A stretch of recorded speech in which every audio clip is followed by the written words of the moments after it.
From every strand on the line of your reel, to the rods, to the anglers, to the lures on the end of your hook, let's talk about those big bass here on Co-Angler's Corner with your hosts, Rob Welch and John Stoudinger. Hey, how's it going, guys?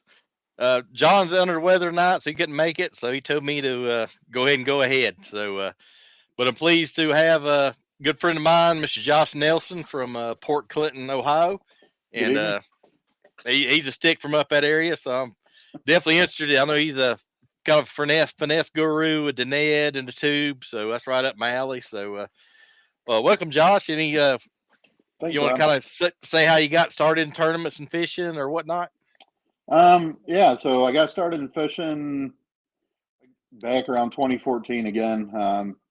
Kind of wrapped up in my work, wanted to find something to get away from it, something, I could take my boy out to do. So we started doing some fun fishing and started fishing some online stuff. And there's a little league around Dayton, Ohio, a wading league. We used to wade the rivers for smallmouth. So that was kind of my intro into tournament fishing.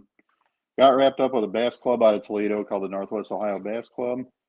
Right. And then started cherry picking some BFLs. I've fished an open, and now my wife and I, we go out and fish together, and awesome.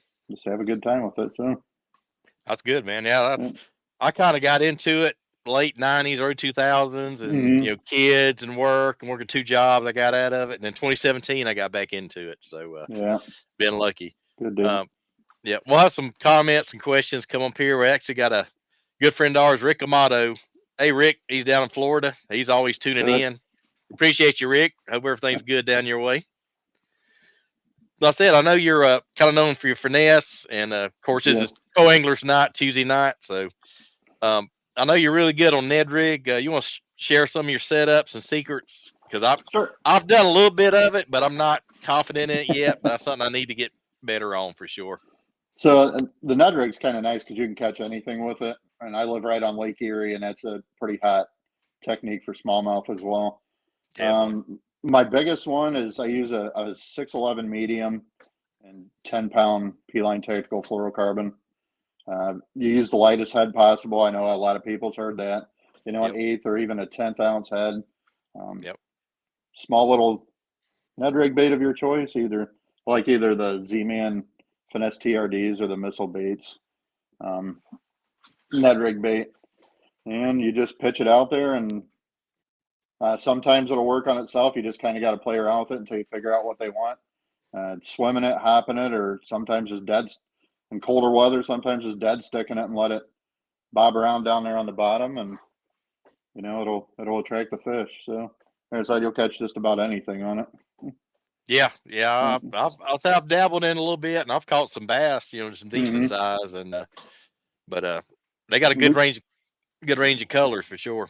Oh yeah, we've caught some of our biggest fish on them. So it's even though they're small and they don't seem like they do much, they catch all sizes of bass as well. Yeah, you need to fill your limit out. And even start out. I kind of opposite. I like getting my limit and then try to get kickers the rest of the day. So I'm different. I won a club tournament just throwing a Ned Rig all day for smallmouth. Oh wow! So I got my limit on that, and then like we were talking about earlier, we fished the BFL in last June on Lake Erie, and I got on a hot Ned Rig bite, and I lost track of how many fish I caught that day. So caught some decent ones in the morning, and then a bunch of the cookie cutter ones that were pretty close to the same size, but it made for a fun day of fishing either way. So. Oh, definitely. I seen, was it Ned Cady, the guy kind of come up with it or perfected it, and he said he's caught like 100 in an hour, and that's that's insane. Yeah, but, that's something else. Oh, we got a living legend tuning in, Jay Angel. I know you know Jay. Hey, Jay. I call him the godfather of podcasting. So that's absolutely. Thanks for tuning in, Jay. He's one of my mentors, and he said, "Good evening, my friends." And I love finesse. Yep, I know he does, but that's good. Then I know then your second technique I know you're really fond of is swim baits. You want to go over a little bit of your swim baits? Sure.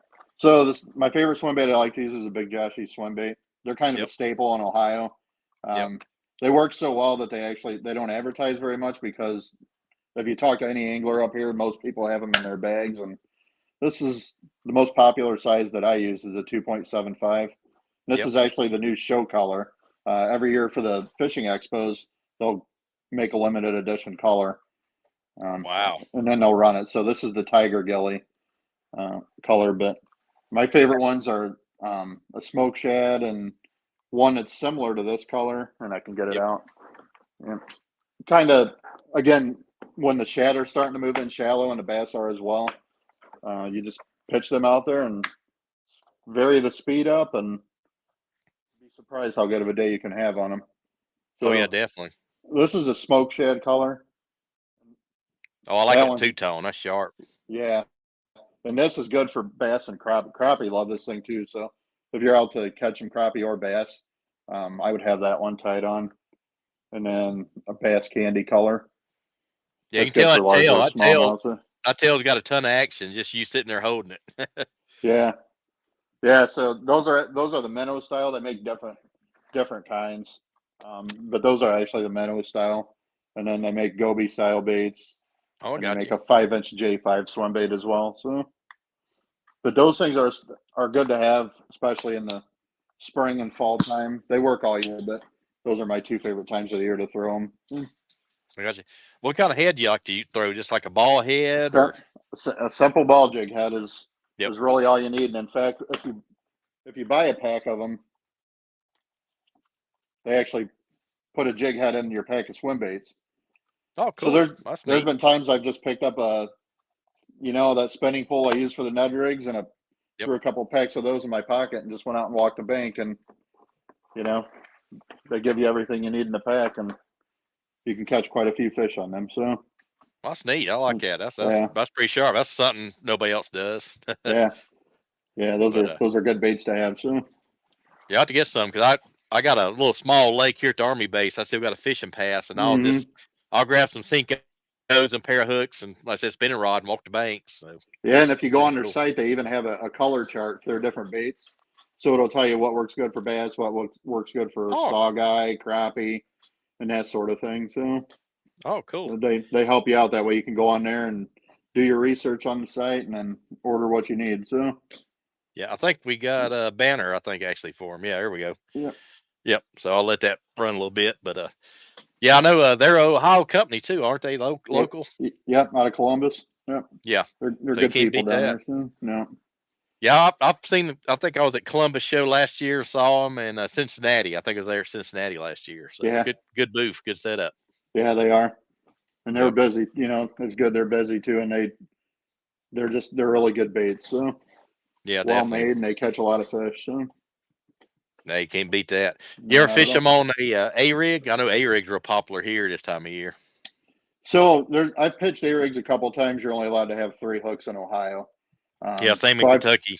I've pitched the Umbrella Junior, the Yep. 3, but I must not. I pitched 2 of them and lost both of them. So it's Mm, a lot of the places that are open to the public to fish up here can get kind of shallow, and I must not have been reeling it enough, and it just got hung up. So I haven't since then. I I've tried haven't it. pitched them. So yeah. I've tried it. And I think my only experience with BFL, I think I caught one, got up to boat, and I was like, "Oh, I got 2 hooks in him." Boop, he come off. I'm like, Oh no.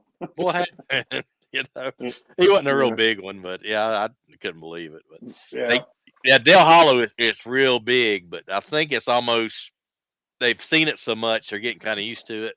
Right.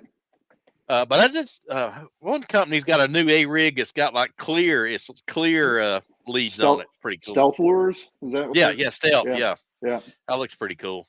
Yeah, I've been Yep. I got on their website. I wanted to order one and they were out. So Oh, wow. hopefully they'll get back in. I've been watching it. So Yeah, that is a pretty neat concept, and yeah. Figured yeah, I'd give it a that's neat. shot again, So, yeah, that's me. I mean, I'm like, because in Dale, if they say if you don't fish an A rig there, you're gonna get beat by an A rig. So yeah. I don't know. I don't know. A whole lot of people I know don't throw them up here, but I'd still like to give it a shot and see how it works out.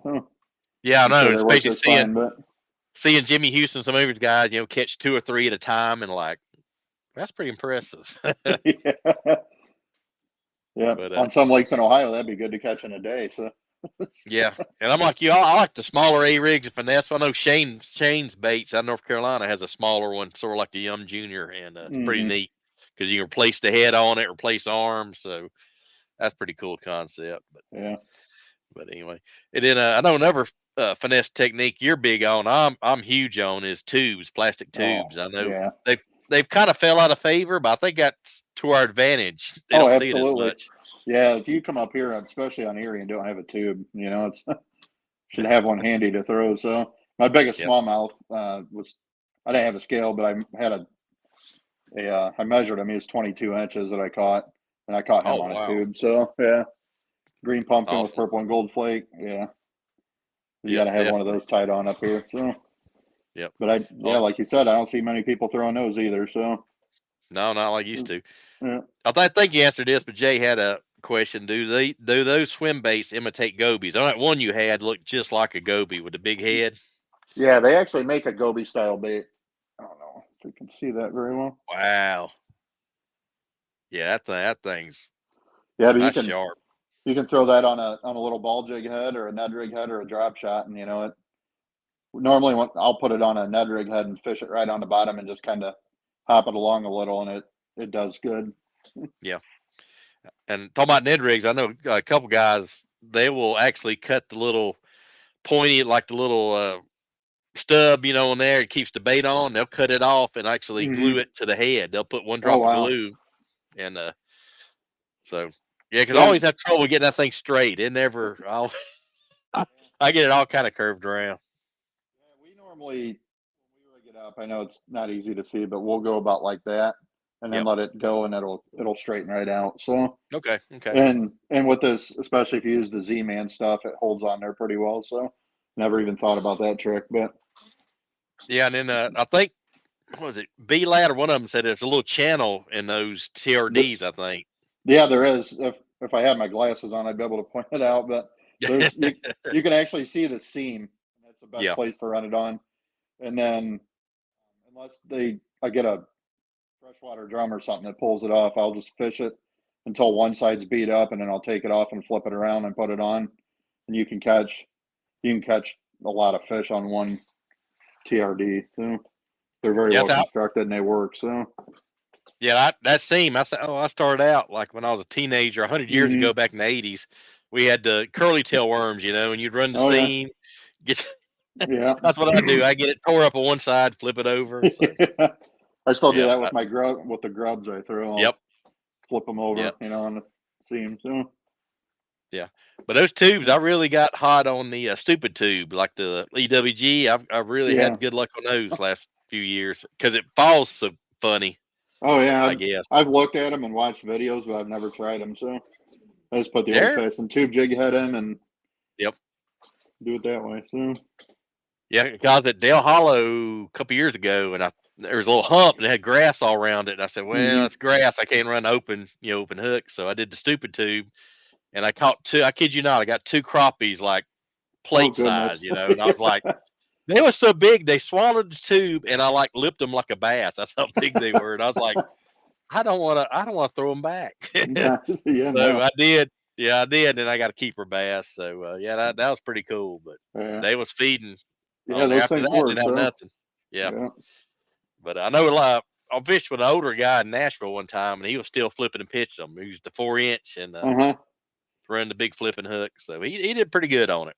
Yeah. We've Texas rigged them before and thrown them that way with a flipping weight on and Yep. right along grass lines and had some good luck too. But normally I just put the old tube head in it and go that route. So Yeah, and I think he also had a rig I never seen before. He said he got it from Guido Hibden or something. hmm He put the EWG, and he'd put like a little like an old style like weight. It's got like this the ball weight like that. It had like this the line connector, and he huh. put it on the hook and put it inside the tube, Oh and it made wow. it fall more like that. It would, it kind of.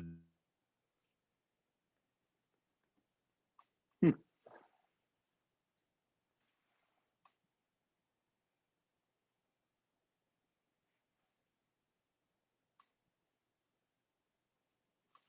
on me.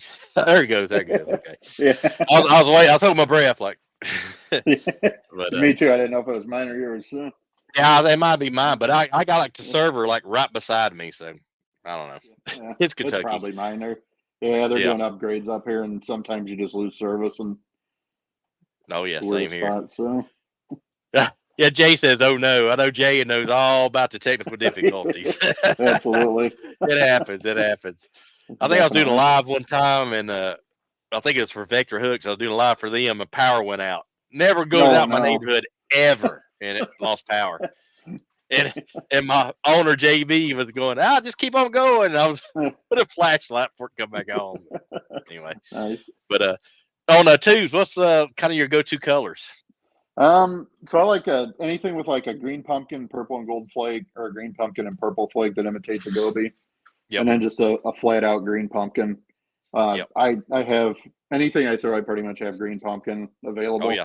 And then if I'm going for smallmouth, I would bet that you would have to have that purple and gold flake. I think it imitates a goby pretty well.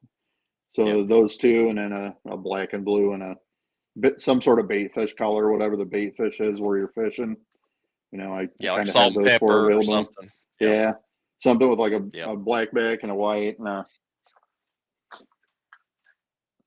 don't. Something kind of like that color. Yep. Yeah. It's got salt and pepper. I darker back and Yep, like a two-tone. I do like that color. Yeah, that's a gizzard. That's a gizzard shad color from Big Joshy's, but I'll have other baits in that color as well. So. Yeah, I like that blue in that. That's pretty sharp. I like that little bit of blue fleck or blue flash in there. That's pretty sharp. One color I like down here, like especially in rivers, I do real good is that pumpkin seed, that brownish like pumpkin seed. Yeah, I've done real good on it on like rivers and creeks. I don't know why. Yeah, yeah. There's it's a similar color. I think they call it root beer, and it's got the green flake in it. Yep. Once in a while, if they're not biting anything else, I'll put one of them tubes on, and it just lights the world up with the largemouth, especially along docks. I don't know what it is. I don't know what it imitates up here, but there's been times I went out, haven't got bit on anything else, and put that color of tube on them. You know, so. And I think too, it's got that little. It has that little bit of a darting kind of fall too. I think that's part of it. Yeah. Almost like a Cinco, you let it do the work for you. Mm-hmm. Yeah, in clear water, sometimes I'll watch the tube, and it does that. It kind of makes a different movement as it goes down, and so. Yeah, and every time you pitch or throw it, it'll go different. Every time you throw it, it goes different. Yeah, so that's pretty cool. But sorry about that. Nah, you good? You know, yeah, my neighbor's got a bunch of dogs, so I know how it goes. But it's all good. On tournaments, what'd you fish kind of last year, and what do you kind of plan? I know you talking about doing some BFLs. Yeah, so last year I did the Northwest Ohio Bass Club. I did most of the season of that. I did a BFL on Lake Erie, and then I did a Great Lakes Largemouth Series. It's a team tournament up here. Right. My boater from the Bass Club and I teamed up and went out and did some of those events. So, and you can only catch largemouth, so it's kind of a neat turn in it. Oh, that's cool. They have 3 different divisions of that, and we did a division out of Toledo, Ohio. So, okay, I got you. Yeah. All right. What's kind of your home lake right there? Is Port Clinton? I'm not familiar where that's at. Is that out like Ohio River? No, we are right on Lake Erie. Lake Erie. Okay. Actually, part of the city limits is in Lake Erie. So and we got the Portage River dumps into Lake Erie right here. We got the Lake Erie Islands. You can, see them from here, and South Bass Island, Middle Bass Island, Pelee Islands out there. So we got the islands. We're in that part of the lake. So Lake Erie's home for us. So okay, I got you. And it's nice because bass fishing you can get. You come here, you can do whatever you want as far as smallmouth, or there's areas you can fish largemouth. You can do topwater, or whatever your style of fishing is, you can do it up here. So you can really have a diverse style of fishing by living up here. Oh, that's what I love about it. And that's why that's another reason I started fishing. I lived up here for quite a few years and looked at the water every day and said, "Why aren't you out there fishing it?" It's one of the best on earth. It's so pretty and calm. Yeah, until you fish I heard that. So, Oh man. And then talking about tournaments, I usually try to ask this: what's your ultimate goal? Do you want to be kind of a regional pro, or kind of where you at, or what are you looking to do kind of in the future? I haven't. Eventually, I'd like to guide. Yep. Don't really want to make like the Elite Series or go that route. Yep. Learning to be a better angler and being competitive in the BFLs, maybe one day the Toyotas. That's Yep. ultimately where I want to go, and I want to be a guide, and especially living up here, help people enjoy fishing and learn about it, and maybe one day leave with a memory they'll never forget. That's ultimately what I want to do. So Be I think your that's retirement gig. yeah, yeah. Hopefully in another, Yep. 3.5, 4 years, that's where I'll be. But that's my ultimate goal. Maybe guiding, doing Okay. some guiding one day, and just fishing the regional tournaments and BFLs. And if we decide to travel, jumping in a tournament wherever we travel, and kind of that way. I don't have any. I don't want to be on the road all year long, and I know enough of them guys and know what they go through, and it's not what I want to. Yeah. And Not what I want to do in the future, but some of the entry fees they pay and yeah, gas. I'm like you. Maybe regional, but as far yeah, as I want to go. right, yeah. I want to do what But I can, what I can afford, and still have fun doing, and go that route. So, yeah, I tell you what. There's one tournament. Year before last, I fished with a friend of mine. He did the Big Bass Tour Cabela's, oh yeah, and that was a blast because you could pick whatever ramp you want to launch at. You launch at. We had a little ramp like a half mile from our Airbnb, and you choose, when you go weigh in. But that was a fun format. That was yeah. really, It sounds and like you it. choose Yeah. what days you want to fish. I Oh, think they're neat. coming up.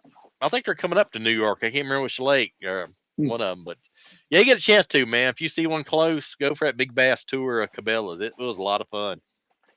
Yeah, I'll have to look into them Yeah, and I for got sure. lucky. I cashed one check, and I think I fished 8 in 1 hour, and I almost paid my entry fee. So Wow, there's nice. and it's funny when I was going to weigh in my fish, my buddy had an older Stratus, and his bottom of his motor just bloop. You know, Oh we no. troll we trolled in, weighed my fish, and he says, "Well, you want to fish kind of close to the weigh in?" I was like, "Sure." And there's a concrete ramp nobody was using, and I said, "Well, we'll go up here. I'm gonna fish it." And I flipped the drop shot in, boom, 3.5. And you Nice. can look on. They got an app, and you can look on. See the weights. Top 10. Hmm. And my fish was like 6 or 7. I was like, "Let's go weigh in. Let's go weigh in." So the waves is like, boats come by, and we're trying to get the boat on the trailer with a trolling motor. Hmm. You know how fun that is. And Oh yeah. time we got on the boat, a bunch of 4-pounders come in. I'm like, Oh "Oh, yeah, goodness. I was close."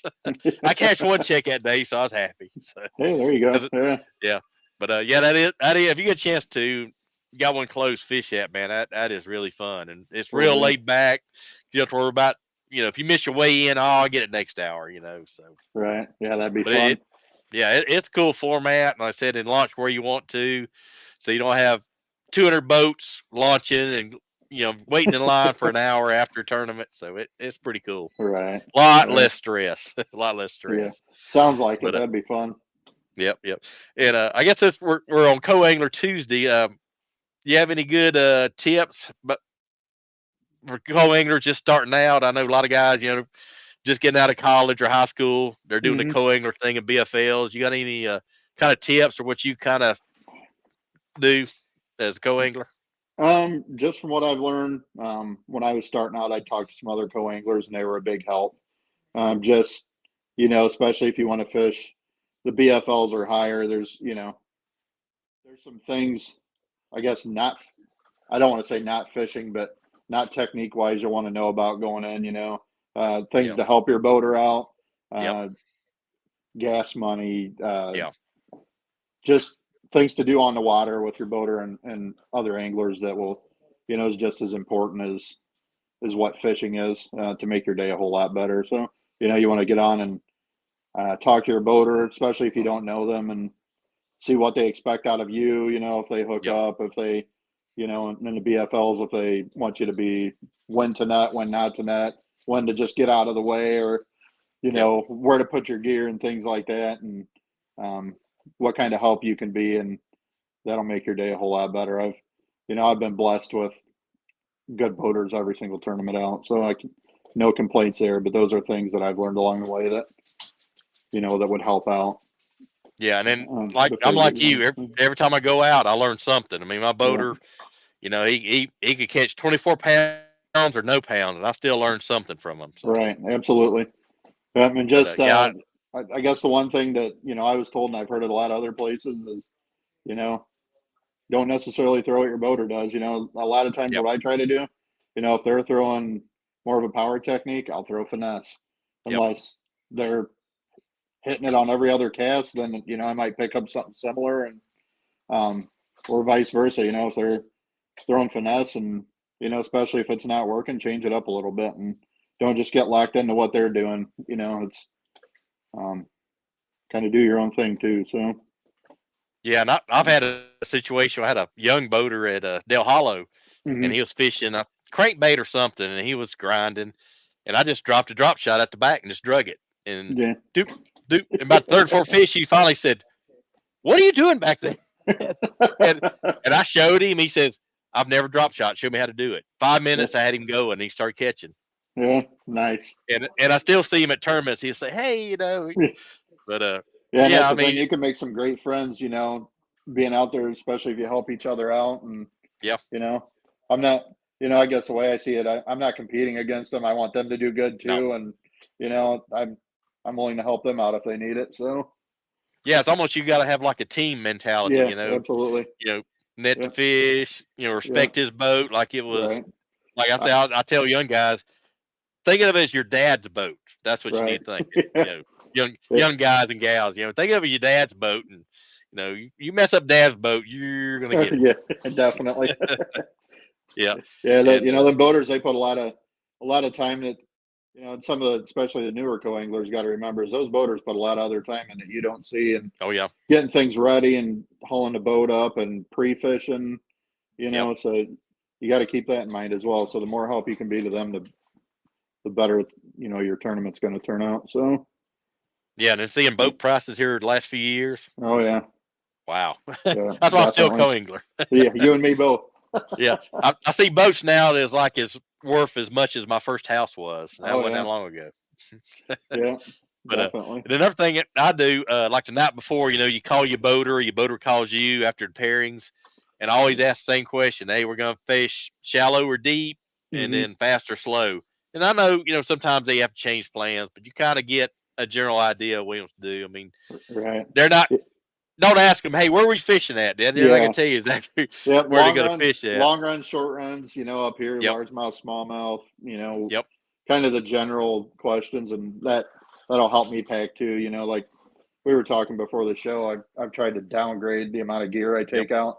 I've started, if we're going largemouth, I've started packing. I'll pack an extra reel with like braid or something on it, so I can switch it out quick. And if I want to give that top water, or flip something into some heavy grass, won't have another pull, Yep. but I'll have an extra reel I can switch out quick, and just to not have as much gear out there. So Yeah, or like on a windy day, I'll do that because I yeah, know, chances are I might have a professional overrun, yeah, and it's like, okay, that rod's done for today. yeah, So it happens. It happens. yeah. That's why I carry these in my bag too. Yep. I get small enough Yep. ones I can kind of pack it in there, and there's been a couple times I've had to cut all the line off and respool my reels out there. So Oh yeah, yeah. And I've had a nick on braid before and do like a long cast with a spook. yeah, Doop.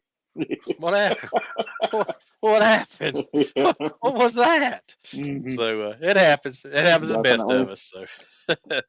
But yeah, like you said about downsizing, it seems like my bag gets smaller every year. I got one of those blue Bass Pro Shops bag. It zips in half.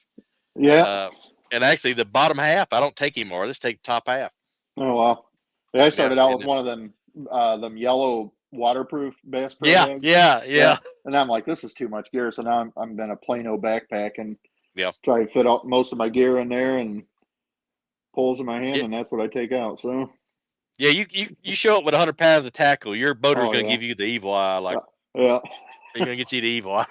Yeah, it's especially during the club tournaments, it's not as bad. My boater, he don't really care as long as it's not in his way. And Yep. you know, he's a really good guy, but still, I've tried to downgrade it for there so I can get used to the same thing every. You know, I vary Yeah. the tackle up, but I try to just take the same amount out every time. So Yeah, I like you. I got some confident stuff. Always packed like my well, drop shot stuff. But I've had a couple boaters where your compartment, you usually put it behind your seats full, so you mhm, got to put it behind, at your feet. So you don't want no big bag, where your yeah, feet's up in the air. But right, uh, yeah, yeah. I just plan on keeping everything in my backpack that way. That yep, and I put it on my seat when I'm fishing, or put it in between my feet when we're moving from spot to spot, and yep. so Have everything right there. And yeah. one thing I've done last year, and it works pretty good. I'll have like all my drop shot bags, hooks, and sinkers. And I'll have it on like a little carabiner clip. So Oh, I'll nice. I'll get that carabiner clip. Everything's right there. Du-du-du, Hmm. put it back. So That's a good that saved idea. me a little time. Yeah, Uh, that's worked well for me last year. So that's a uh, good idea. Yeah, I just keep yep, mine separated in plastic bags, and per kind of technique that I do, and yep, that way if I want to do something, I'll just reach in and grab it, and it's yep. right there. So Yeah, you can't beat that. yeah. But what rods and reels you're using this last season and this season? What So you use? last season I was throwing mainly Enigma rods and reels. Yep. Um, Started trying a couple different kinds out to see in the future what I'm going to throw, but mainly Enigma rods and reels. They've done me good so far. Yeah. Yeah, So I still got some Aaron's gray rods. I still got a yeah, couple of them. I can't. I got one I'm not getting rid of, but Yeah, that's I me. yeah, I thought I got to hold on to that thing. It's for him. So Oh yeah, and I I caught. do I throw the HPTs mainly. So Yeah, I yeah, have a good rod. lineup of those. So Yeah, it's funny. I think I got their biggest. I think I got a 711 for punching and flipping, and I got the little 6 foot for like yeah, dock skipping and yeah. throw my little popper around. I bought a 711 last year, and there's actually a couple places that we fish in our club where that comes in handy. It's not thick mats, but it's just thick enough that Yep. you could use a little extra backbone to get in there. And I got all the way down to a 6.9 for the drop shot. So Yeah, and I the like the 6.9 shorter medium rod. weight. Like So, that little 6 foot or 6'3", whatever it was, what size is medium heavy. yeah, I actually put yeah. my spinner baits on there, and when my boater's kind of hugging the shore, you can take Hmm. that spinner baits, and I mean I can just boop, just Oh, nice. roll cast it. Yeah, I Yeah. mean I'm a whiz with that. That shorter rod will make you get more accurate if you're close to Oh, target yeah. like that. So Yeah, I I started like. off with 6.6s, and now Yep. that I've been throwing the bigger rods, I don't know. Like I told you earlier, I'm kind of takes me a while to learn some things, so Yep. I just kind of push the smaller ones out, and Yeah. Like when I was a teen, like way back in the '80s when I first started out, I think I had a 5.6 pistol grip. That was high tech. That was a thing to yeah. have back then. Oh yeah. An old big game mono that was like thick as a rope. So, Yeah, but it's fun kind of seeing some of the old lures kind of come back around. So definitely. I'm. I think when I was growing up, I had Man's jelly worms and Snagglet's Sallies. That's all we Yeah, had. So, right. but we still had a lot of fun, caught a lot of fish. Yep, that's what matters. So, Yep. Now, what is the furthest lake you fished at? Have you had a chance to go to Alabama or anywhere, Carolinas? Oneida Lake in New York's the furthest out I've fished so far. Like I Okay. said, kind of towards retirement, we like to travel. So one day we might travel a little further around, and I might jump in something somewhere else. And Yep. we've been eyeing some Lake Champlain and places out that way, and maybe something up in Minnesota, Wisconsin area, but just been looking at it. So Oneida Lake's the furthest out I've been. Well, yeah. Yeah. Well, you ever go to Tennessee, Kentucky, Dale Hollow, ton of smallmouths. I mean, it's got a weird slot limit though. You can catch 2 smallmouth in your limit, Hmm. and one is like 12 to 16 inches, and then 21 plus. So Oh anything goodness. between, yeah. So you get a 20-inch like 4-pounder, and it's like, bloop. Put him back. Yeah, it's a kick in the teeth, but it does have a lot of quality fish in there. And then Douglas Lake, you ever get a chance? It's pretty. You launch out of Dandridge City Dock, and there's the Hmm. Smoky Mountains all in the background. Oh, It's nice. it's really neat. So that's Yeah. if you get it down this way, that's 2 I'd recommend to you. keep that in mind. We want to Yeah, get back to the Smokies soon. Oh yeah, it's yeah, I kind of miss living down there. I lived down there for about 20 years, so Oh I wow. still got my sons down there, so I still go quite a bit. Yeah. So, but yep. But anyway, we're about 35 minutes into it. We'll always kind of give some time at the end to kind of promote your sponsors, your partners, and you know anybody you're thankful for to support your fishing. If you Okay. want to go ahead with that. Yeah, I'm just gonna give a thanks to my wife Sarah and my family. You know, obviously without them I couldn't do it. They Yep. stand by me when I'm doing my, you know, when I'm out doing my fishing. Sponsors, I couldn't do it without them either. They make some great equipment, and you know, P Line, I trust in P Line. The Enigma poles I've used, Big Joshy swim baits. They actually don't have a staff, but you know they make these baits, so I gotta give them a shout out. I've caught so Yeah, many they're fish on them. It's, you know, if you're in Ohio, you got to have some Big Joshies and throw them. Hayabusa hooks, Hayabusa fishing. Yep. These hooks, they've, you know, this last season was, it was kind of weird because I didn't get a lot of bites, but the bites I did get, I didn't lose any fish compared to the year before. So, Wow. them hooks have done me a lot of good. Yep. So, yeah, if you're up this way in Ohio, Bear Essentials Concrete, my friends over there, they've supported me this last season. Snooty's Barbecue, just south of Sandusky, Ohio. It's along a main route, so after a long day on the water, you can stop by and get some good barbecue and Oh man, fill you your making me belly up. hungry. You making me hungry right there. Yeah, yeah. Unfortunately, they're closed now because of the off season. But you know, during the summer, you swing by and check out Snooty. So Yeah, definitely check. Yeah, John keeps wanting me to come to New York and fish. I'm eventually gonna get up there, so that's yeah, that's on my New bucket York's list. gorgeous. That's on I'd my love to bucket get back list. there. Yeah, Yeah, you'll love it. It's gorgeous up there. definitely. Oh yeah, So, go in the summer. I I mean, heard. So yeah, I'll, yeah. When we fished Oneida and you could look out and see some mountains out there, it's like, oh, you know, oh man. off in the distance, it's, I want to go back to New York. Yeah, I've heard a lot about it. That's definitely on my bucket list, to do list. So, but definitely. Talk about your tournaments coming up. Is there one kind of you're looking forward to? You always do good at, or Well, I'm still kind of undecided for this year, to be honest. I'm doing, going to do my bass club tournaments, and then yep, we're probably going to jump into the Great Lakes Largemouth. I've been eyeing the Bassmaster Opens on Lake St. Clair this year.